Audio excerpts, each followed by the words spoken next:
Гэр бүлийн радио 104.5.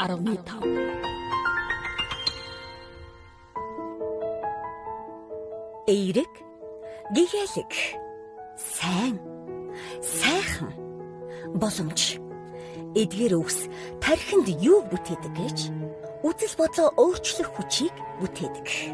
Сэтгэлийн эрүүл мэндэд тань анхааран туслах, амьдралын хүчийг нэвтрүүлэг эхэлж байна.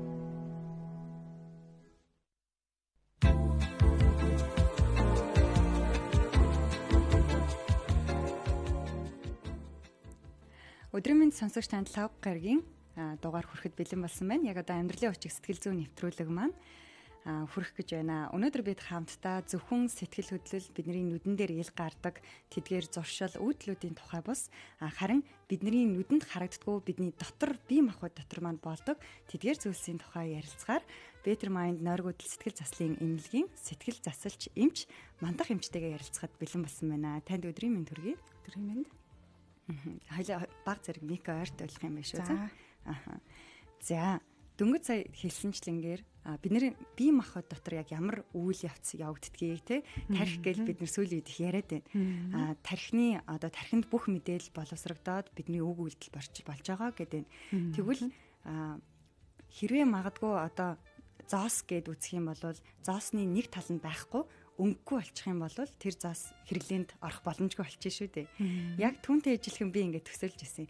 Зоосны нэг талын өнгө нь байхгүй болчвол тэр хэрэглэгдэхгүй шиг эсвэл мөнгөний нэг талын өнгө нь цав цагаан өнгөтэй болчвол мөнгө хэрэглэдэг болж шин.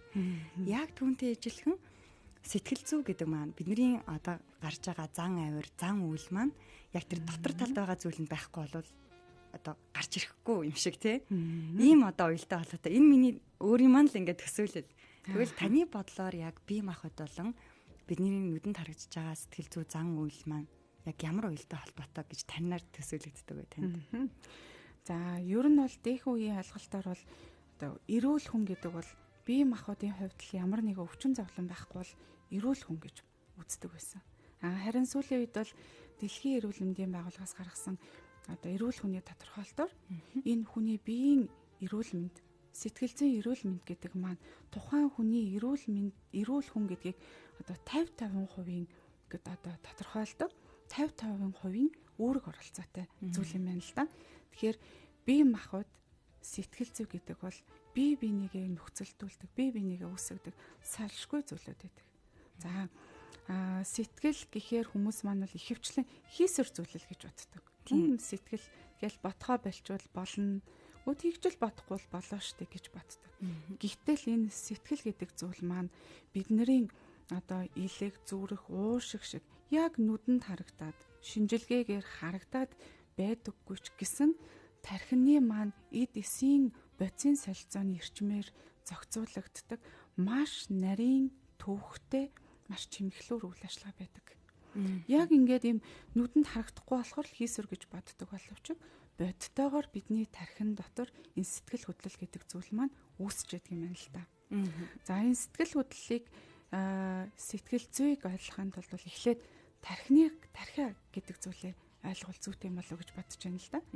За ингээд тэгэхээр одоо таны сайн хэлж байгаагаар яг ийм төсөөлөл орж ирлээ. Одоо энд ингээд би ч харьцуулж ярихгүй болвол бас одоо ингээд бидний дээр гэрэл тусч байгаа шүү дээ. Тэгвэл энэ яг тусч байгаа гэрэлний өнгө нь өөр байгаа. Яг тусч байгаа гэрэлтүүлж байгаа байдал нь бидний гарч байгаа нөгөө үг үйлдэл, зан үйл, сэтгэл хөдлөл. Харин цаана ингээ монтаж нь биднэрт харагдахгүй байгаа шүү дээ. Ямар байдлаар явагдаж байгаа. Тэр одоо нөгөө бодисын солилцооны эрчим гэдэг л шүү дээ. Тэр нь одоо бидний бие махбодын үйл ажиллагааг цаана харагдахгүй байгаа зүйл маань гэж л бид хэд бодох нь шүү дээ, тийм. За тэгвэл зөвхөн тарих биш гэд хоёлаа яриагаа өргөжлөлт тий. За тарих маань бол одоо ингээд зурган дээрээс ч юм уу энэ тентхийн одоо сошиал байдаг зургнаас харахад бол ийм тал бөмбөрцөг, хоёр тал бөмбөрцөг харагдаад байдаг шүү дээ. Тэр бол одоо зурган дээр дүрсэлсэн, тархийг дүрсэлсэн зүйл бол бидний их тарих гэдэг зүйл. Энэ их тархины хамгийн одоо гадна талын холцлог давхаргад бидний сэтгэн бодох үйл ажиллагааг хариуцсан хамгийн гол мэдрэлийн эдисүүд маань байдаг. Нөгөө альва зүйлийг ойлгох, сэтгэх, анхаарал төвлөрүүлэх, сэтгэлийн хөдлөлөө удирдах, нөгөө нинжин нэгүүлсэнгүү сэтгэлийн хөдлөлийн эрчмийг тохируулах гэд энэ их тархины маань хамгийн гадна талын тэр бор давхрыг бол нэлээд чухал үүрэгтэй. За их тархинаас гадна ахаад ер нь 4 янзын тархи биднэрт байдаг юм байна. Нийтдээ 5 одоо хэсэгтэй гэсэн үг. За их тархины дотор талд нь бол завсрын тархи гэж байдаг. Энд бол одоо бидний бамбаа булчирхай, бөөрийн дээд булчирхай, нойр булчирхай гэх мэт нөгөө даавар ялгаруулдаг бие эрхтний маань одоо тэр булчирхайны одоо дааврыг зохицуулдаг нөгөө үнчин тархи, гипофиз гэдэг хэсгүүд маань байдаг юм байна л та. Энэ яг одоо их тархины доотлын тэр бүтцэд буюу завсрын тархиас бид хэдийн одоо сэтгэлийг аз жаргалтай, сэтгэл дүүрэн байлгадаг серотонин аз жаргалын даавар гэж яриад байдаг шүү дээ. Тэр дааврын маань ялгаралт хэвийн байх уу, үгүй юу гэдэг тэр завсрын тархины үйл ажиллагаанаас хамаардаг юм. Тэгвэл нөгөө ээжүүдийн маань одоо нөгөө хүүхдээ хөнхүүлэх үед илүү их ялгардаг серотонин дааврын маань одоо удирдлага нь тэр завсрын тархинд байдаг гэж ойлгох юм шүү дээ. Тэгэхээр юу л да нөгөө ээж нь хүүхдээ хөхүүлэхэд ялгардаг маань окситоцин шүү дээ тийм. За окситоцин гэдэг даавар маань тэр завсрын тархины нэг одоо бүтэц болох үнчин тархины хойд хэсгээс нь ялгардаг. Хайрын даавар гэдэг. Хайрын даавар яг хүүхдээ харахаар, ээж нь хүүхдээ харахаар хайр нь хүрдэг. Тэр даавар бол окситоцин. Бас л одоо нэлээд чухал үүрэгтэй даавар. Мөн одоо хүний нөгөө сэтгэл төвшөлтийн эсрэг үйлчлдэг. Сэтгэлийн маань ийм тайван тогтун байлгадаг эндорфин гэдэг даавар байдаг. Энэ эндорфин гэдэг дааврын маань зохицуулах бас л тэр завсрын тархин дээр байдаг байх нь. За тэгвэл хоёулаа жоохон ингээ ойлгомжтой болвол ингээд би төвшөөд байлаа гэж бодъё. Ингээд айгу төвшин, тайван бус тий ямар нэгэн зүйлээс ингээл нэг айгаад байгаа ч юм шиг. Гэхдээ юу гэдгийг мэдэхгүй байвал миний дотор юу явагдаж байгааг байх боломжтой байна. Төвшөөртэй байх юм бол ер нь бол ихэвчлэн серотонин гэдэг дааврын маань төвшин хэвийн байх төвшнөөсөө чүд буурсан байх шалтгаан магадлалтай. Серотонин ямар үед одоо буурах вэ гэхээр стрессийн түвшин өндөртэй. Стрессийн түвшний тэр өндөр байдал маань удаан хугацаанд хадгалагдсан. Амьдралд маань, ажил төрөлд маань тавгүй нөхцөл байдал нэлээд хэсэг хугацаанд хадгалагдсан байгаа үед л серотонин буюу нөгөө сэтгэл дүүрэн хангалуун байлгадаг дааврын маань түвшин буураад ирдэг. Тэгээд дүүрэн байлгадаг юм буураад ирэхээр л нэг л тийм тайван биш, төгшөөртэй, тогтворгүй мэдрэмж төрдөг. Үүнээс гадна одоо тэр завсрын тархины доотлолтой бас дофамин гэдэг бац их чухал байц. Бид нарыг одоо юм ирч хүчтэй, итэвхтэй, сэргэлэн цовоо, хөөрсөн, догдолсон байдлыг үүсгдэг байц л та. Дофамин ч одоо сүүлийн үед нөгөө их яриад хахаар буруу ч юм шиг мэдрэмж төрөд байгаа шээ нөгөө сүүлийн үед мансууруулах бодистой холбоотой яриад байгаа шээ. Тэр дофамин маш их ялгардаг гэд. Тий. Дофамин бол биднэрт бол зайлшгүй байх хэрэгтэй. Угаасаа байх хэрэгтэй. Дофамин буураад ирэх юм бол бид нэлээд гүнзгий депрессд орно. Дээрээс нь дофамины итвэх хит их нэмэгдээд ирэх юм бол бид нойр гуталд орно. Яагаад тэгэхээр нөгөө итгэвтэй байлгадаг байдс маань хит итгэвччих юм шүү дээ. Тэрнээс болоод мэдрэлийн эдисүүд маань унтаж өгөхгүй, тайвширч өгөхгүй нойр гутлыг үсгэждэг. Дофаминыг хэвийн байх төвшнөөс нь автоматар зохиомлоор итгэвчүүлдэг байцууд нь тэр одоо нөгөө хар ярианы хэлгээр бол мансууруулах төрлийн байдас. Яг сэтгцэн эмчнэрийн хэлдгээр бол сэтгц итгэвт байцууд. Одоо арх, тамхи бүх ил төрлийн мансууруулах төрлийн байцууд эдгээр маань түр хугацаанд дофаминыг зохиомлоор итгэвчүүлээд ийм эйфри буюу юм хөөрлийн байдал үүсгдэг. Тэгэл хүмүүс ингээл нийгмээрээ тэрийг хэрэглэхдээ юм дуртай, одоо сонирхолтой, яг л дофамины төвшин зохиомлоор өсөж байгаа учраас тэр зүйлдээ ингээ хууртагдаад идэг гэж ойлгож болох. Тий. Бүр юм нэг юм хөөрсөн, тогтолсон маш гоё юм болох гээд байгаа юм шиг. Тийм мэдрэмж төрдөг. Эсвэргээрээ яг тэр бодисыг хэрэглэж авах үед бол дофамин идэвхтэй. Тэгээд нөгөө бодисны үйлчлэгээ гарлаа. Харин ч илүү дофамин байх ёстой түвшинээс илүү доошлдог. Тэгэхээр улам сэтгэл санааны хямрал, гуниг, түгшүүр, айдас мэдэрдэг. Маш тухгүй мэдрэмж мэдэрдэг. Тэгэхээр тэр тухгүй мэдрэмжийг удаан мэдрэхийг хүсэхгүй. Тэгэхээр ахаад нөгөө таатай мэдрэмжийг аммаар байна. Ингээд дахиад гэсээр баг юм цикл үүсэж байгаа юм шиг тий. Дандалт үүсдэг. За тэгвэл хоёлаа нэгэнт энэ зүйлийг ярьсан чинь сайн инглиш тэ та төвшөлт ихсэх үед серотонин бууж ийн зохиомлоор бид нар дофаминыг өсгөж ийн гэ тэ. Тэгвэл энэний төвшинг ер нь бид нар амьдрал дээр хэрхэн одоо тийм доктортой байлгах болно. Одоо нөгөө би харахгүй байгаа шүү дээ тий. Доторхоо ингээл нээж хараад миний серотонин бага байна, миний дофамин төвшин бага байна гэж мэдэхгүй байгаа шүү дээ. Энэ дээр бид нар яг юу мэдэх хэрэгтэй юм бол? Эхлээд бид хэдийн хамгийн түрүүнд одоо зохицуулах боломжтой зүйл бол стрессийн түвшин байгаа. Бид их амьд байгаа хугацаанд бол стрессээс хол амьдрна гэж бол байхгүй. Ямар ч асуудалгүй дардан сайхан замаар амьдардаг хүн гэж бол ер нь цөөхөн шүү дээ. Тэгэхээр стресс тохиолдох нь тодорхой. Харин тэр тохиолдсон стрессийг сэтгэлдээ стрессийн түвшин өндөр болтол нь удаан хадгалж хуримтлуулахгүй сэтгэл онцгүй байна. Тэгэх юм бол стрессийг гатгшлуулдаг өөртөө тохирсон аргыг хөвшил болгох хэрэгтэй. Ингээд стрессийн түвшин чинь бүр маш өндөр түвшинд хүрэхгүй бол серотонин, дофамин та нөлөөлтлөө тэгтлээ бид хямрахгүй байх нь л дээ. За магадгүй аль хэдийн серотонины түвшин буюу нөгөө аз жаргалтай байдаг түвшин маань буурсан байна. Ер нь серотонин буурсан юм шиг байна гэж зарим хүмүүс маань бодож байх юм бол серотониныг энгийн аргуудаараас ихсгдэг аргууд байна. Энэндээ бол аль болохоор хөлс гаргасан идэвхтэй хөдөлгөөн буюу дасгал хөдөлгөөн хийх хэрэгтэй. Дасгал хөдөлгөөнд одоо заавал цаг хугацаа шаардсан, мөнгө төгрөг шаардсан йога, бясалгал ч юм уу эсвэл фитнес байх албагүй л дээ. Гэр цэвэрлэх. Гэрээ цэвэрлсэн ч болно, сайхан цонхоо арцсан ч болно, хурдан юмд яарж байгаа юм шиг хурдан алхсан ч болно.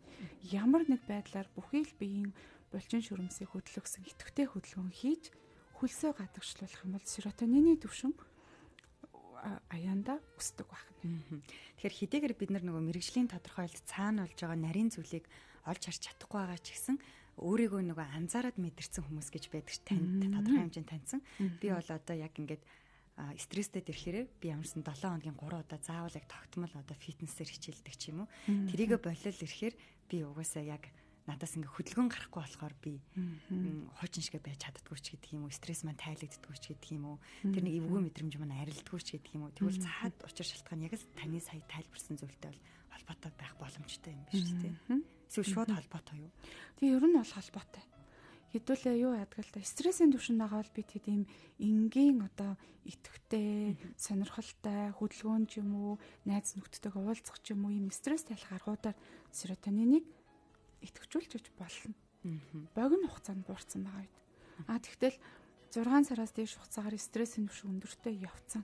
Сэтгэлийн хямралтай, түгшүүртэй, гунигтай байхад, нойргуудалтай байхад нөгөө хүмүүс маань хөвчлэн төвчөд яваад байдаг л та. Ингэж удаан хугацаагаар сэтгэлийн болон нойрны хямралыг үргэлжлүүлснээрээ нөгөө серотонин, дофамин, эндорфин гэд сэтгэл зүйг удирддаг нөгөө даавруудын маань түвшин ер нь дагаа тогтвортойгоор буурчдаг. Нэгэнт ингээд серотонины түвшин буурсан байх юм бол одоо нэгэнд буураад нэлээд хэдэн сар тогтцсон байгаа тохиолдолд бид нөгөө гой дасгал хөдөлгөөн фитнесээ хийсэн ч нөгөөх маань төр хугацаанд идэвхжэл эргээд буурчих гаддаг. Тийм. Тэгэхээр үнэхээр одоо серотонины түвшин буурсан ямар нэг одоо энгийн аргуудаар сэргэхгүй байгаа бол серотонин болон дофамин, эндорфины одоо түвшин тогтворжуулдаг эмийн эмчилгээнүүд гэж байдаг. Хүмүүс айгаа интернет бичсэн байдаг л та. Одоо уушиг өвдгөөр, ханиад хүрхээр, гар хөл өвдгөөр уудаг юм байдаг. Харин сэтгэл өвдгөөр уудаг юм байхгүй гэж ярьдаг. Байдаг шүү. Сэтгэл өвдгөөр уудаг тохирсон юмнууд байдаг. Тэгэхээр тэр тохирсон юмээ уучхад л бид бас өсгөж болох нэ. Сайн нөгөө таны хэлснээр бид нар нөгөө энгийн өөрөө зохицуулах боломжгүй юм шиг буюу урт удаан хугацаанд нөгөө үргэлжлээд ирэхээр гэсэн шүү дээ тий. Тэр үед яг таны бие махбодыг автоматар бас яг нөгөө дэмжиж өгөх боломжтой тэр гаднаас нөлөөлөх зүйлийг бие рүүгээ оруулнаа л гэсэн үг шүү дээ тий. За амьдралын урчиг нэвтрүүлэг маань өнөөдөр танд бидний мэдхгүй бие ба сэтгэл зүй гэсэн сэдвээр хурж байна. Тэгэхээр хоёулаа бас нөгөө нэлийн жишээ явж байгаа нөгөө дааварлаа орчих шиг боллоо. Тэгээ хэрвээ танд асуух бидэнтэй холбоотой зүйлийг та тодруулахыг хүсэж байвал 1146 104 5 болон мессежний утас болох 9986 104 5 утсаар илгээх боломжтой байгаа шүү. Бас Гэрвлийн радио 104.5 гэсэн лайв стрим бас танд хүрж байгаа. Facebook-оор та хайгаад болох боломжтой байна. За тэгвэл хоёлаа буцаагаад ерөнхий тий зүйл рүүгээ орё гэж бодож байна л да. Биднэрт одоо гарч байгаа ийм төрөлхийн зан авир, төрөлхийн зан үйл гэж нэг яриад байгаа. Нөгөө талаар бол орчноос хамааралтай хүчин зүйл гэж ингээд яриад байгаа тий. Тэгвэл энэ хоёр одоо яг төрөлхийн хамааралтай жишээ гэвэл бас юу байж болох вэ? Бидний энэ одоо гаргаж байгаа зан ааш араншин бол бас юм дотроо яг үндсэн 3 болгож хувааж болох юм л та. Темперамент гэж хүмүүс их сонсч байсан баг. Темпераментийг монголоор орчуулах юм бол араншин гэж ойлгож болно. За мөн одоо нөгөө сэтгэл зүйч, сэтгцэн эмчнэрийн их хэрэглэгддэг мэдрэлийн өөрчлөл тухайн хүний хэв шинж гэдэг ойлголт байдаг. Гурав дахь нь зан төлөв, зан ааш, айл гэсэн юм 3 ойлголт байгаа л да. За темперамент болон одоо тэр мэдрэлийн өөрчлөл тухайн хүний хэв шинж гэдэг зүйл бол генетикийн шалтгаантай буюу генээс удамшдаг. Тухайн хүний ээж, ааваас аль хэдийн гидсэнд бүрэлдэхэд тухайн хүний тэр араншинг, темперамент тодорхой болцсон байдаг бахан л тэ. Тэгэхээр темперамент гэдэг зүйл бол ер нь удамших хандлагатай генетикийн шалтгаантайгаар хүнд үүсдэг гэсэн үг. Гэхдээ аль хэдийн хүүхэд төрөхтөл тэр тухайн араншин тогтцсон байдаг ч гэсэн амьдралын туршид бага зэрэг өөрчлөгдөх боломжтой байдаг юм байна л да.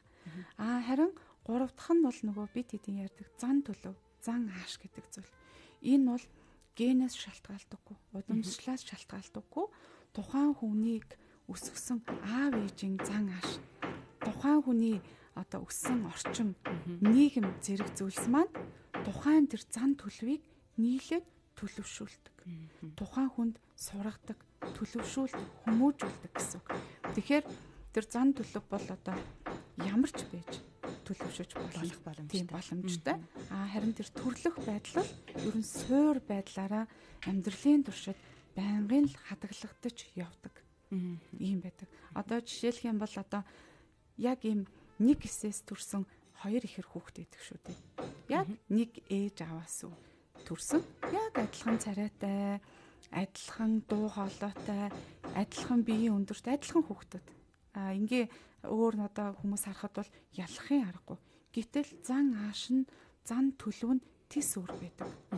Яг нарийн ингээд яриа суух юм бол тэр 2 хүүхэд араншин нь ерөнхийд бол төстэй. Төрлөх одоо хоёлаа дотгошоогоо бол хоёлаа дотгошоогоо гэдэг ч юм уу. Хоёлаа нээлттэй бол хоёлаа нээлттэй гэдэг ч юм уу. Хоёлаа одоо хурдан хөдөлгөөнтэй гэвэл хурдан хөдөлгөөнтэй байдаг ч юм уу. Гэхдээ яг нөгөө гаргаж байгаа зан ааш нь арай өөр тис өөрч байх боломжтой. Тэгэхээр тэр хүний туулсан амьдрал гэдэг бол хүний зан аашийг бол яаж өөрчлөх боломжтой байдаг. Сая надад нэг юм таны яриг сонсч байсан чинь хөвгөлтэй юм орж ирлээ л дээ. Би танаас асуух нь яг зөв ч хийж магадгүй буруу ч хийж магадгүй. Одоо бид нэр ингээд нөгөө биологийн хичээл дээр дунд ангид байхдаа хүүсийн магадлал үздэг шүү дээ. X, Y ямар хүүстэй хөх төрөх боломжтой вэ гэдгийг бодлого оддөө шүү дээ. Яг тэрэн шиг бид нар ямар одоо тэр нөгөө төрөлхийн темпераменттэй байгаа вэ генээс өвлөгдөж ирдэг гэсэн шүү дээ. Тэрийг тооцоолох одоо манай аав бол одоо юу гэдгийг тийм темпераменттэй, ээж маань сангвиник за одоо юу гэдгийг тэгвэл хүүхэд нь тийм байх боломжтой гэсэн тийм зүйл байд юм болоо. Тэгэхээр ер нь бол яг магадлал яг магадлалаар бол тооцоолж болно. Гэхдээ бол яг ингээд бид хэдийн нүдэнд харагдахгүй үр тогтолт явагдаж шүү дээ. Тэгэхээр яг одоо ээжийн генийг 100% гэж үзэх юм бол ээжийн 50%-ийг аавын тэр генийн 50%-ийг авч байгаа хгүй. Тэгэхээр яг аавын аль зан чанарыг агуулсан 50%-ийг нь авч байгаа гэдгийг бид нэр одоо нэлээд нарийн одоо full genome судалгаа хийж ижил мэднүү гэхээс биш бол бид нар бол одоо таамаглал дэвшүүлж болох юм. Дунд ангийн сургуулийн биолог шиг арайч бас бодоход амаргүй юм байна тий. За тэгвэл та сая төрөлхийн темперамент гэхэд яг сэтгэл зүйч нарт бас арай илүү ойрхон нэвтрүүлгийг маань олон жил сонсон сонсогч байвал бас ингээд гадарлаж байгаа ах. За тэгээд таны хэлсэн нөгөө орчноос авч байгаа хүний одоо нөгөө зан авир гэдсэн шүү дээ. Тэрийг тэмгт нэг дунд нь та нэг юмсэн шүү дээ. Мэдрэлийн өөрчлөлт буюу хэв шин өөрчлөл гэдэг. Та энийг ингээд нэг жоохон хэлүүлээд өгөө. Энэ нь юм байт юм байна л да. Хүн болгоны тархины ер нь бол ингээд түрүүн 5 тархинаас бүрддэг гэж хэллээ шүү дээ. Хүн болгонд адилхан 5 тархи байгаа. Хүн болгонд адилхан 100 тэрбум эс байгаа. Мэдрэлийн эс байгаа. Гэтэл нөгөө мэдрэлийн эдисүүд маань хүн болгон дээр өөр өөрөөр идэвчдэг. Өөр үйл ажиллагааны идэвхтэй байдаг юм байна л да. Энгийнээр тайлбарлавал ингээл дунд сургуулийн хүүхдүүд нэг ангийн хүүхдүүд байлаа гэхэд зарим нь айгүй хурдан гүдэг хүүхдүүд байдаг. Зарим нь ачаалал дах чадвар суултай амархан ядардаг удаан гүдэг хүүхдүүд байдаг шүү дээ. Тэрнтэй адилхан бидний мэдрэлийн эдисүүд маань харахад яг л адилхан мэдрэлийн эдис. Тэгсэн мөртлөө зарим хүнийх болохоор маш хурдан идэвчдэг. Идэвчл нь удаан хадгалагддаг, маш хүчтэй үйл ажиллагаатай, идэвхтэй байдаг. Тэр хүмүүсийн одоо зан төлөв буюу тэр мэдрэлийн өөрчлөл гэдэг нь тэр их тархины эд эсийнх нь идэвчлэн хэр байдгийм бэ гэдгээс шалтгаалаад тэр хүний хэр түргэн ааштай байх юм, хэр түргэн хөдөлгөөнтэй байх юм, хэр сэргэлэн байх юм, эсвэл хэр даруухан байх уу гэдг нь бас шийдэгддэг. Тэгэхээр мэдрэлийн эдэс маань их тийм идэвчл өндөртэй, хүчтэй, тэгсэн мөртлөө хүчин тогтворгүй, дээшээ доошоо хэлбэлцээл их хүчтэй байснаа гинт хүчин солирчдаг хүмүүс бол ер нь нөгөө холерик темпераменттэй хүмүүс байх магадлалтай. Эсвэл зарим хүмүүс бол их хүчтэй, идэвхтэй, мэдрэлийн эдэс их сайхан эрчимтэй ажилдаг. Тэр нь их тогтвортой хадгалагддаг хүмүүс бол сангвиник темпераменттэй хүмүүс байх магадлалтай. Илүү хурдтай, арчтай, хүчтэй, сэргэлэн хүмүүс байх нь. Гэхдээ тогтвортой гэдэг ялгаатай. Тийм, ялгаатай. Тэгэнгүүт флегматик болон меланхолик темпераменттэй хүмүүсийн маань мэдрэлийн эсийн маань идэвх нь нөгөө хоёр темпераменттэй батах юм бол арай жоохон айжуу, тайван, соловтор байдаг юм байна л да. Флегматик хүмүүс бол идэвхжил бол дундаж. Гэхдээ яг дундаж байдлаа доошлогчгүй, дээшлэгчгүйгээр тэнцвэртэй, тогтвортой авч явдаг. Тэгэхээр сууж ажиллах, альва судалгааны ажил дээр ажиллах тийм сэтгэгч типийн ажлуудад бол илүү тохиромжтой, нэлээд уул суурьтай тийм хүмүүс байдаг. Харин меланхолик темпераменттэй хүмүүс маань бол жоохон амархан мэдрэлийн эдисүүд нь амархан ядарчдаг. Ачаалал дах чадвар арай жоохон султай. Удаан ойлгодог, удаан одоо зүйлийг сурдаг боловч нэг сурчих юм бол маш тогтвортой өстэй төгс төгөлдөр сайн хийж чаддаг. Бас л суудаг, сэтгэдэг ажилд илүү тохиромжтой хүмүүс байдаг. Тэгэхээр тэр мэдрэлийн өөрчлөл гэдэг нь мэдрэлийн эдисийн маань хэр идэвхжэлтэй хүн бэ гэдгээр л ингэж бас ангилдаг. Хэд идэвхжлийн өөрчлөл гэж хэлээд байгаа юм шүү дээ. Тэгээ өмнө нь бас яг сонсч ирсэн зүйл байгаа. Яг таныг хэлэнгүүт яг ингээл хүмүүс нүдэн дээр ингээл нүдний өмнө харагдаж штэ. Яг меланхолик төрлийн хүмүүс илүү хурдан ядраад байдаг те. Орой гэртээр л илүү амрах гал, унтах гал. Бүр ингээл яг унтчихэж л ингээл яг ирч хүчээ авах гад яг тийм байдлаар ажиглагддаг. За тэгвэл хүмүүс нэг ийм зүйл ярьж байна. Нэгэнт хоёлоо темперамент ярих үед би энэ темпераменттай байсан өөрчлөгдсөн. Тэ гэж хэлээд байдаг. За гэтэл хоёулынгийнх нь хэлснээр энэ араншин гэж монголоор хэлсэн гэсэн шүү дээ. Энэ зүйл маань хэрэг төрөлхийн юм бол өөрчлөл буюу хит идэвхжил маань төрөлхийн юм бол хүмүүс яагаад гаднах байдлаараа мэдрэхтэй өөрийнхөө темпераментийг өөрчлөгдсөн гэж бодоод байгаа юм л тэр идэвхжлээ. Бүр яг ингээл төрсөн бол энэ чигээрээ байна гэсэн үг биш л те. Бага зэргийн бол хэдэн хувийн өөрчлөлт бол ажиглагдана. Темперамент гэхээр дөрвөн янзын темперамент байгаа. Энэ дөрвөн янзын темперамент хүн болгон дээр дөрүүлээ байдаг байхгүй юу? Одоо меланхолик хүн бол цаана нь ингээд далд байдлаар холерик ч юм уу сангвиник флегматик темперамент ер нь маш бага хуваарч болтгой байгаа. Бид нөгөө хавсрах гэж яриад байдгийг хэлдэг. Үе холимог илэрдэг. Ер нь бол дөрүүлээ байгаа. Би меланхолик темпераменттай биш. Ер нь бол меланхолик давмгаалсан гэж ярих нь илүү зүйтэй юм байгаа. Нэг нь давмгаалсан. Нөгөөд нь байхгүй биш байгаа ахгүй юу? Амьдралын туршид нөгөө хүүхдийн маань одоо хичээлийн зааж байгаа цэцэрлэгийн багш, бага ангийн багш, аав ээж, гэр бүлийнхэн, нийгэм, ангийн хамт олон, ажлын хамт олон гоос шалтгаалаад нөгөө дуугай, томоотой, дүлгөөхөн байсан хүүхд чинь амьдрал тэр хүүхдийг илүү их яриулах гад, илүү их идэвхтэй байлгах тийм шаардлагатай байж болно. Тэгэнгүүт нөгөө хүүхд маань хүссэн хүсээгүй нээлттэй юм шиг тийм холимог байдлаар өөрчлөгддөг. Гэхдээ яг суурь нь бол нөгөө хүүхд маань меланхолик темперамент байгаа. Гэхдээ хажуугаар нь магадгүй сангвиник темперамент хальт одоо нэг дүүцэх үедээр хэмжээнд жоохон өсөөд ирж байна л гэсэн үг. Ер нь бол одоо зан төлөв гэдэг бол энэ одоо хүрээлэн байгаа орчиндөө зохицуулаад хүн бол ямар байдлаар хувьсгаж өөрчлөх боломжтой. Гэхдээ ихэвчлэн хүмүүсийг харахад бол тийм дүртэй байхыг хичээдэг юм шиг ер нь бол анзаарэгддэг. Илүү нөгөө тийм байвал надад тохиромжтой эсвэл бусдад илүү тавтахтай гэдэг ч юм тий. Холерик төрлийн хүмүүс бол бусдын хажууд ер нь шархлуулчих гал тий. Бусад хүмүүсийг ер нь бол эмзэглүүлчих гээл байдаг шээ. Тэгвэл тэрийг аль болох одоо нөгөө төлөвшүүлэх гэж бид нар ярих юм. Бас нөгөө талаар зан төлөвөөрөө зохицуулаад явж тий. Яг үнэ тий.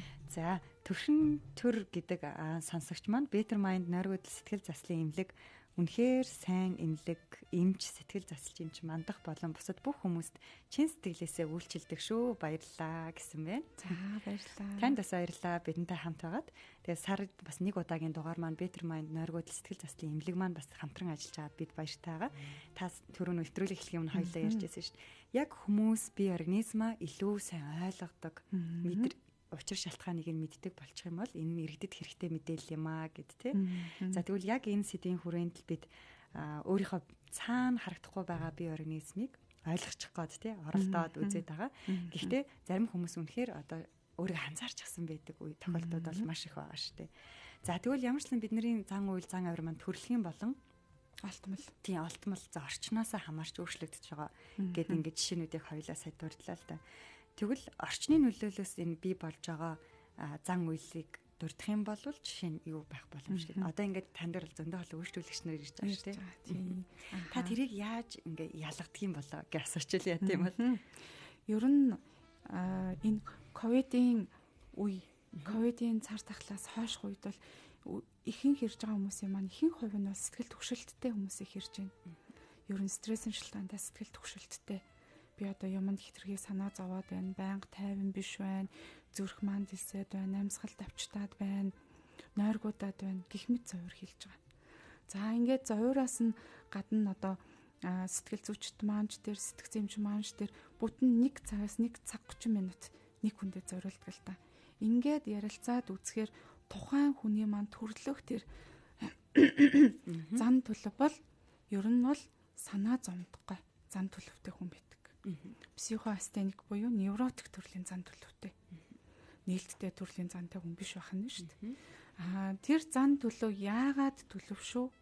Юунаас болоод төлөвшөө гэд бас л бага нас руу яг гардаж өсгсөн хүмүүс рүү асуудал руу зараад байх нь шүү дээ. Тийм. Аав ээжийнхэн зан төлөв рүү нэлээ ордог л доо. За ингээд бол ихэнх хүмүүс маань бол тухайн хүний гардаж өсгсөн ээж маань эсвэл аав маань эсвэл эмээ маань ер нь л өөрсдөө бас санаа зовдгой төгшөмдгийн хүмүүс болж таардаг. Тэгэхээр аав ээжийн одоо тэр зан төлөв маань төлөвийг хүүхэд нэг ёсондоо сурсан гэсэн үг. Аав ээж тэр зан төлөвийгөө хүүхэдтэй төлөвшүүлсэн гэсэн үг. Гэхдээ яг одоо хоёлаа генийн тухай яриаггүй тийм. Орчны тухай ярьж байгаа. Тэгэхээр одоо тухайн хүүхэд маань ингээд ээжээс төрлөө шүү дээ. Хүүхдийн маань ер нь ихэнх цаг хугацааг өнгөрөөж байгаа орчин бол гэр бүлийн орчин. Хинээс хаанаас энэ зан төлөв хүнтэй яаж харьцах гэдгийг сурч яах нэхэр яг өсөж байгаа аав ээжээсээ гэр бүлийнхнээсээ л сурч байгаа. Хизээд нь уралдгийг, ямар үед нь баярлдгийг, баярлахаараа ямар нүүрний хувирал гаргадгийг, ямар үед нь тэгвэл санаа зовдгийг, ямар зүйлээс болгоомжилдгийг, ямар үед нь одоо сэтгэл тайван байдгийг бүх зүйлийг л хүүхдийн тарих ажиллаж байгаа шүү дээ. Тийм болохоор ээж аавынхаа байр бадлаас тэр хүрээлэн байгаа орчноос суралцдаг байхгүй юу. Тэгэхээр тэр санаа зовдгоо хүмүүс маань хүүхдүүдээ өсгөхдөө хүүхдүүдээ аюулд орчих үү дээ, янз бүрийн болчих үү дээ гэж болгоомжилсандаа болоод бүр 2-3 настайгаас нэхлүүлээд болохгүй битгий түлэгтэн битгий хөр хувцсан муухай болно унчуу бити тэгэрэ гэд ингээд идэг алхам тутамд нь яа тэгэхээр аав ээж өөрөөсөө санаа зовдгоо байхгүй тэгэнгүүт нөгөө хүүхэд маань төлөвшөхдөө за энэ одоо хүрээлэн байгаа орчин чи ерөн жоохон аюултай юм байна. Ер нь бол би бие дагаад нэг юм хийчвэл аюулд орчих үү дээ. Яана ингэж болох юм болов болохгүй юм болов гэсэн айдас суур айдас тэр хүүхдэд үсчдэг. Энэ санаа зовдгоо суур байдал маань насан туршдаа ер нь суур зан төлөв болоод тухайн хүний маань нөгөө стрессээ хураах, асуудлыг их сэтгэлдээ ойрхон томоор хүлээж авах, хэтрүүл санаа зовох гол үндэс болдог. Ингээл санаа зовсоор стрессээ хураасаар байгаад сэтгэл түгшилтийн маань гол үндэс бол тэр аав ээжийн төлөвшүүлсэн, сургасан, заасан зан төлөв болж байгаа маа үндсэн. Тэгэхээр ярьслахын хугацаанд тэр нөгөө өмнөх намтрыг нь тий одоо хэрхэн ямар орчинд байсныг нь сонсож байгаад энэ хүнд бол яг ийм сэтгэл түгшилт тий ийм зан төлөв бол ингээд тогтцсон байх шүү гэд.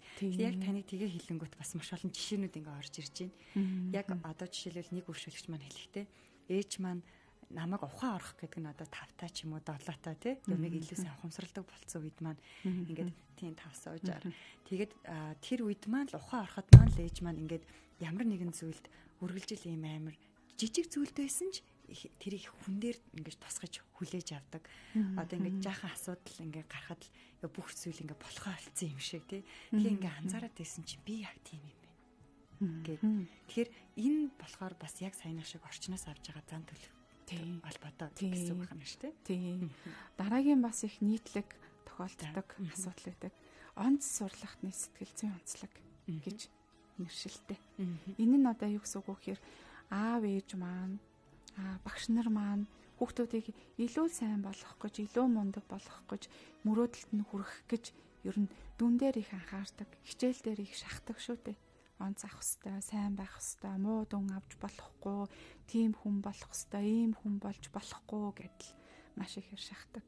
Энэ маань бол нэг талаараа бол хүүхдийн дүнгийн чанарыг сайжруулдаг, тухайн хүүхдийг илүү хичээмдгий, мэрэмдгий болгодог, магадгүй сайн мэрэгжил эзэмшүүлдэг сайн талтай. Сайн тал. Гэвч энэ орчны энэ шахалт нөлөөлөл маань тухайн хүүхдийг перфекшнист буюу төгс төгөлдрийн зөрчилтэй хүн болгож өсгөх нь цөөнгүй байдаг л та.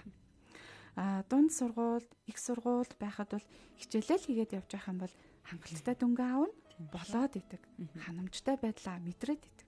Гэтэл яг гэр бүлтэй болоод ажлын байран дээр гараад яг амьдрал дээр хөл тавиад эхлэхээр нөгөө амьдралд чинь хүсээд, хичээгээд, зориод байхад чинь бас болохгүй зүйлүүд зөндөө байдаг шүү дээ. Тэгтэл бүхэл юм дээр би супер байх хэвээр, сайн байх хэвээр, төгс байх хэвээр, би муу байж болохгүй. Тэгтэл яг бодит байдал дээр муу болоод ирэнгүүт нөгөө хүн маань стрессийн даах чадвар маань сул, стресс их мэдрэг, үүнээсээ болоод ер нь өөртөө ихтэй байдал маань мууддаг, өнгөрсөн амьдралдаа одоо сэтгэл хангалуун биш байдаг. Ингээд ер нь бол сэтгэл гутралын бас нэг суур тавигдах магадaltaй байдаг. Тэгэхээр л нөгөө орчны тэр сургуулийн гэр бүлийн орчин тухайн хүний зан төлөв төлөвшөхөд ихээхэн нөлөөтэй. За тэгэхээр эдгээр зүйлсүүд бид нар бас л нөгөө анхаарал хандуулаад би чи ямар орчинд өслөө тий надад хамгийн их ирдэг мэдээлэл маань юу байлаа гэл ингээд өөрөө өөртөө анализ дүгнэлт эргцүүлэл хийх нь шүү дээ тий. За тэгэхээр нэвтрүүлэг манаас нэг мэтгэд маш олон минут хугацаа өнгөрсөн байна. Гэтэл надад бас нөгөө өнөөдөр ерөнхий мэдээллээрээ хүргэх олон бас асуултууд байгаад байдаг. За жишээлх юм бол одоо 20 дугаар зууны сүүл үе буюу 1900-аад оны үеэр одоо эпигенетик гэдэг зүйлийг эрдэмтэд одоо нээж гэж хэлэх юм уу та тий. Шинээр ингэж нээж энэ хэллэггүй илүү их ярих болсон байгаа. Тэгэхээр эпигенетикийн тухай хоёлаа бас нэгэнд нөгөө генетик буюу генис өвлж ирдэг бидэнд одоо нөлөөлдөг зүйл зан үйл байдаг шиг эпигенетикийн тухай ойлголтыг бас өнөөдөр хөрвөл нэвтрүүлэг маань илүү амттай болох юм болоо гэж бодож байна. Тэгээ лайв маань бас яг одоо 10 гаруй хүмүүс бид хоёрыг бас тогтвортой сонсож байна. Тэгээ мөн радиогоор маань бас маш олон хүмүүс сонсож байгаа гэдэгт итгэж байна. Тэгвэл хоёлаа эпигенетик гэж бас юу байдаг тухай өнөөдөр сонирхолтой гэж бодож байна. Эпигенетик гэдэг маань бол одоо сүүлийн жилүүдэд бол дэлхийд дахинд бол нэлээд сонирхож судалж байгаа ийм одоо шинжлэх ухаан байгаа юм л та. За эпигенетик гэхээр энгийнээр ойлгох юм бол одоо энэ бидний биеийг бүрдүүлж байгаа энэ эд эсийн маань бүтцэд болон тэр одоо эд эсийн маань дотор байгаа ДНХ, РНХ-гийнх нь гадна талын бүрхүүлтэл одоо энэ гадна талын нөлөөлөл болон дотоод биеийн маань үйл ажиллагааны нөлөөллөөс болоод үүссэн ерөнхийдөө бол хувирал өөрчлөлтийг л ерөнхийдөө бол эпигенетик гэж энгийнээр ойлгож болох юм. Сүүлийн үеийн нэг судалгаа уншиж байхад бол энэ эпигенетик бүр ингээ бид нарыг ээжийнхаа гидсэнд анх бүрэлдэж явах үед ээжийн өндөгнөөс аавын нэр бэлгийн эсдэр хүртэл тэр эпигенетикийн өөрчлөлтүүд эхэлдэг. Бүр төрхөөс өмнө эпигенетикийн өөрчлөлтүүд эхэлдэг гэж үздэг л дээ. Тэгэхээр тэр эпигенетик гэдэг маань ер нь бол эсийн хувирал өөрчлөлтийг л хилээд байгаа юм л та. Одоо гэхдээ тэр одоо эпигенетик маань тэр тухайн эсийн ДНХ-гийн дараалалд бол өөрчлөлт оруулахгүй. Удамшлын мэдээлэлд ээж аваас ирсэн мэдээлэлд өөрчлөлт оруулахгүй. Тэгсэн мөртлөө тухайн эсийн одоо бүтэц үйл ажиллагааг бол шинжилж өөрчилж байдаг. Энийний одоо хамгийн ойрын жишээ гэх юм бол нөгөө хавдрын эсүүд байдаг. Яг эрүүл эс. Ээжээс гарахтаа бол бид нар бүгдээрээ л эрүүл эстэл төрсэн байгаа. Энгийн үйл ажиллагаа явуулдаг энгийн эстэл төрсэн байдаг. Гэтэл бидний амьдралын хэм маяг, хооллолт, хорц зуршил, за дасгал хөдөлгөөн хийдгүү үгүй юу? Энэ хүрээлэн байгаа орчны агаарын бохирдол, за стресс, ажил хөдөлмөрийн онцлог байдал, гих мэт одоо энэ зөндөө олон хүчин зүйлүүдээс болоод нөгөө эрүүл энгийн байсан эд эсийн маань бүтэц маань үйл ажиллагаа маань тэр нөлөөллүүдээс болоод өөрчлөгдөд ингээд арай жоохон өвөрмөц байдалтай юм одоо эс үүсдэг. Ингэхээр бол энэний одоо тэр түрүүн хэлсэнчлэн энгийн жишээ бол хавдрын эс. Хүний эс. Гэхдээ энгийн эсээс өөр үйл ажиллагаатай, өөр хуваагдaltaй, өөр итгүүжилттэй. Гэхдээ дотор нь нөгөө бидний удмын мэдээлэл буюу ДНХ байгаа юу? Байгаа. Дараал нь алдагдаагүй юу? Алдагдаагүй байгаа. Гэхдээ үйл ажиллагааны хувьд бол өөр болцсон, хувирцсан, хувьсцсан эс гэсэн үг.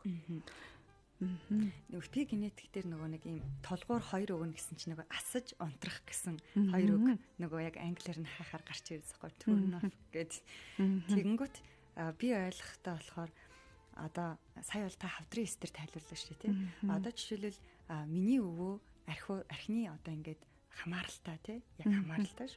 Хамааралтай хүн байлаа гэж бодоход одоо би арх одоо уух юм бол тэрэнд хамааралтай болох магадлал илүү их байдаг гэж би ойлгосон.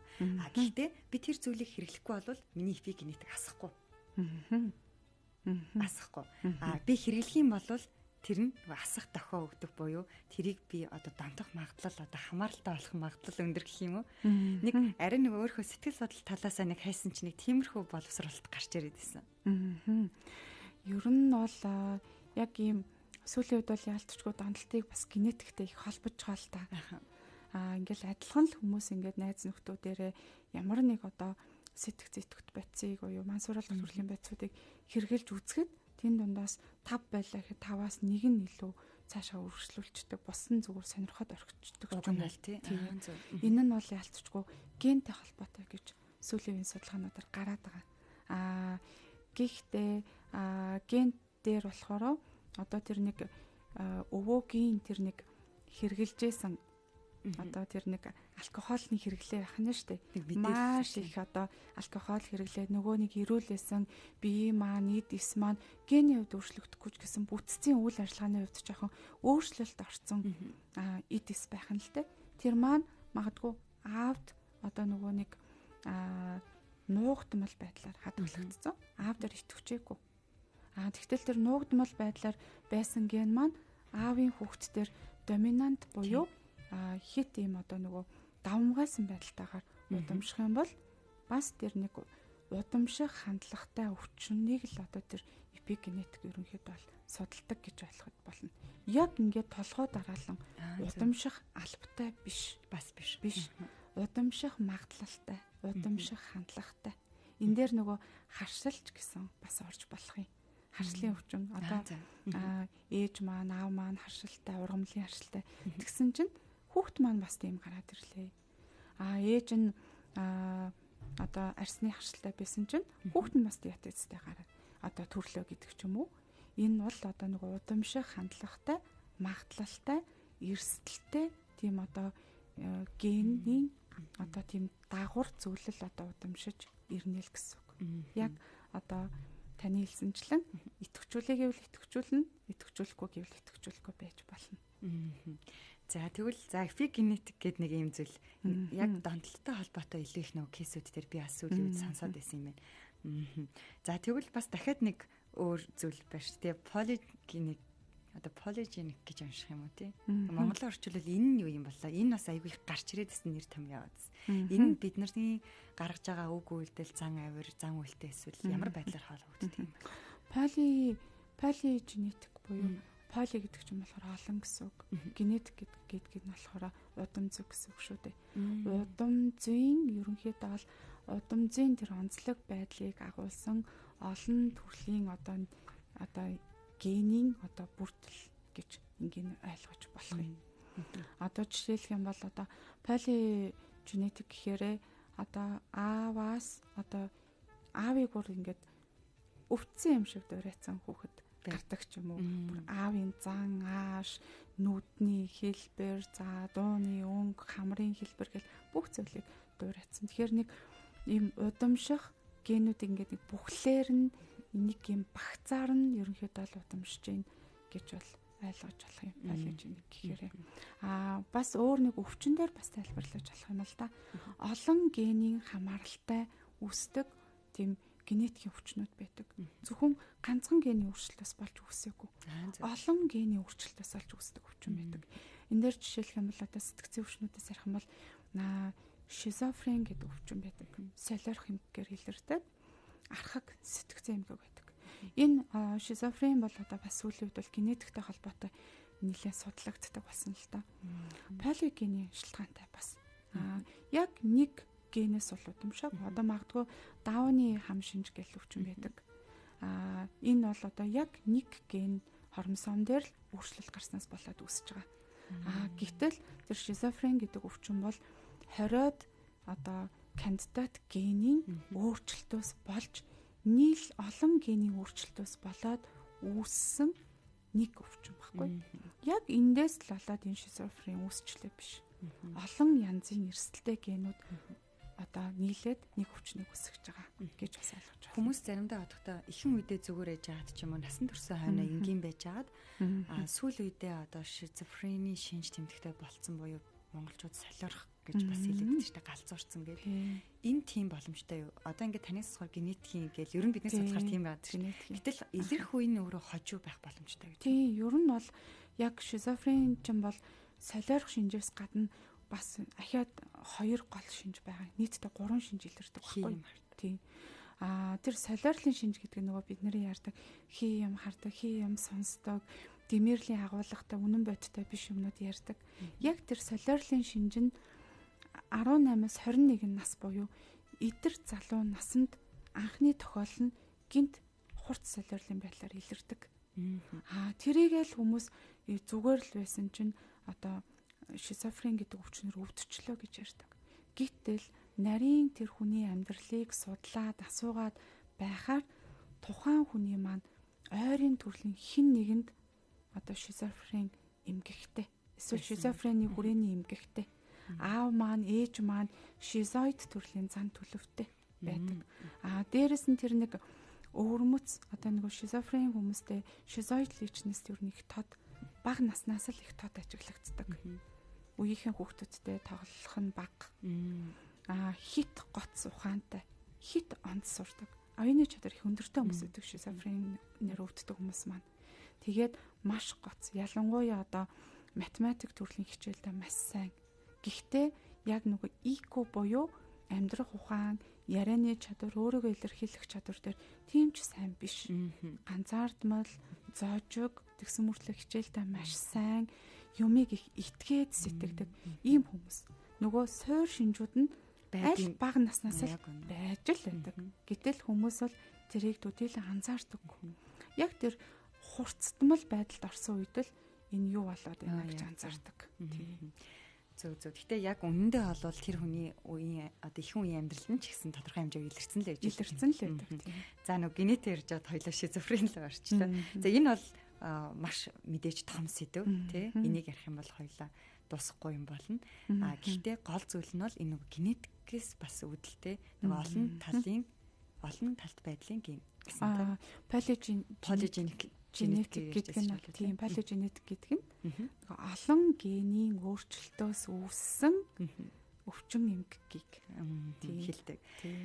За хоёулаа нэвтрүүлэг маань бол өндөрлөх цаг болсон. Тэгээд төгсгөлд нь нэгэнт хоёулаа сэтгэл хөдлөл, зан үйл, зан авир гэл бидний нүдэн дээр гарч ирж байгаа. Энэ олон зүйл маань бидний харагдахгүй байгаа дотор зүйлтэй холбогддгийм болвол магадгүй сонсогчд маань ийм асуулт гарч ирсэн баг.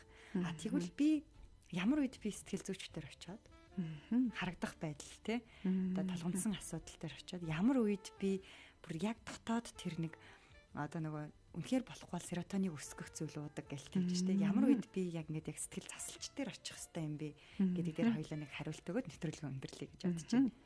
За хүмүүс маань бол бас нэлээд төрөлддөг.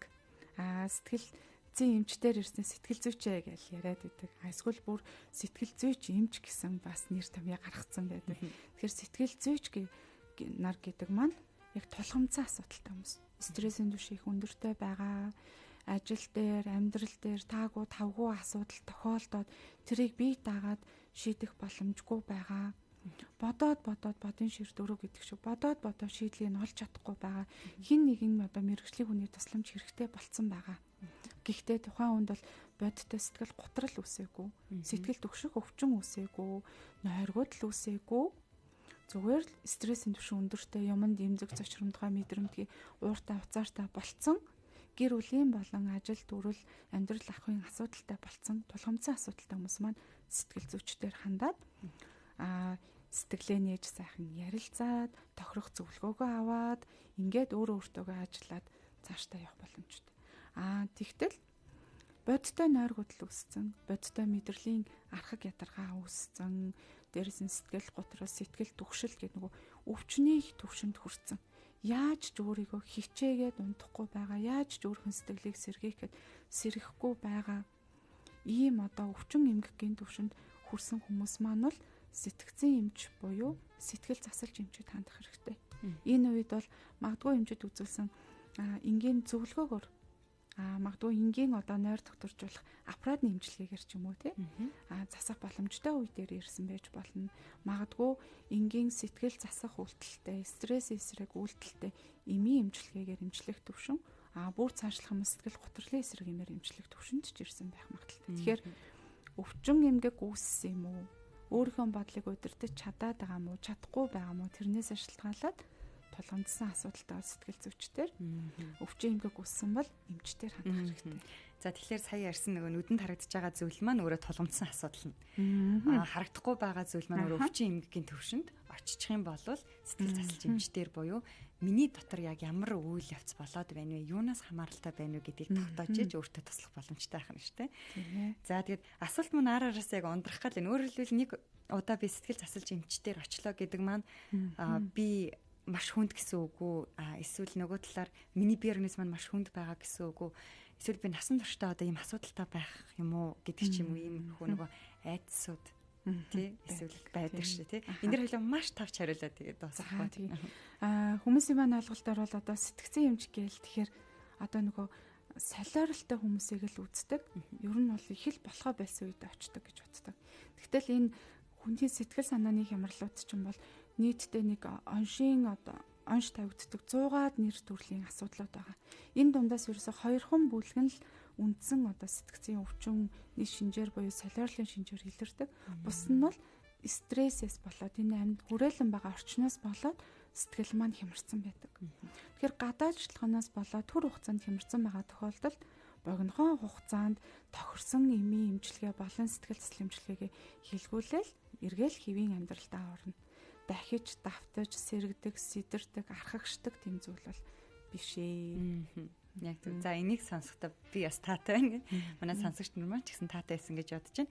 Амьдралын хүч сэтгэл зүйн нэвтрүүлэг маань 5 гарагийн дугаараар миний мэдхгүй би ба сэтгэл зүй гэсэн сэдвээр хүрлээ. Хүрэлцэн ирсэн танд маш их баярлалаа. Баярлалаа. Дараагийн 7 хоног хүртэл түр баяртай.